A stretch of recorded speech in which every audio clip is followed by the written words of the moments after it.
ನೋಡಿದಿರಲ್ಲ ಯಾವ ರೀತಿ ಡೆಂಟ್ ಎಲ್ಲ ತೆಗೆದಿದ್ದೀವಿ, ಟ್ಯಾಪಿಂಗ್ ಮಾಡಿಬಿಟ್ಟು ಡೆಂಟ್ ಎಲ್ಲ ಲೆವೆಲ್ ಮಾಡಿದ್ದೀವಿ. ಬಂಪರ್ ಕೂಡ ಲೈಟಾಗಿ ಡೆಂಟ್ ಆಗಿತ್ತು, ಸೊ ಅದನ್ನು ಹೀಟ್ ಮಾಡಿ ಎಲ್ಲ ಲೆವೆಲ್ ಮಾಡಿದ್ದೀವಿ. ಈಗ ಬಾಡಿ ಕಲರ್ ವರ್ಕ್ ಎಲ್ಲ ಮಾಡಿ ಫಿನಿಶಿಂಗ್ ಆಗುತ್ತೆ. ಲಾಸ್ಟಿಗೆ ಪೇಂಟ್ ಎಲ್ಲ ಮಾಡಿ ಫೈನಲ್ ಲುಕ್ ಹೇಗೆ ಬರುತ್ತೆ ನೋಡೋಣ.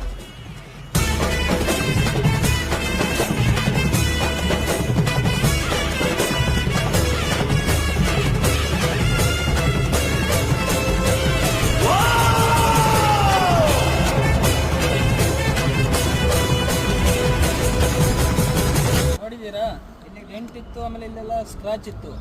ಎಲ್ಲ ಪೇಂಟ್ ಆದ್ಮೇಲೆ ಎಲ್ಲ ಹೊಸ ತರನೇ ಆಯ್ತು. ನಿಮ್ಗೆ ಏನಾದ್ರು ಈ ತರ ಕೆಲಸ ಮಾಡಿಸ್ಬೇಕಿದ್ರೆ ಸ್ಕ್ರೀನ್ ಮೇಲೆ ನಾವು ನಂಬರ್ ಬರುತ್ತೆ, ಅದು ಕಾಲ್ ಮಾಡಿ. ಬೆಂಗಳೂರಲ್ಲಿ ಎಲ್ಲೇ ಇದ್ರು ಮನೆ ಹತ್ರ ಬಂದು ಮಾಡ್ಕೊಡ್ತೀವಿ.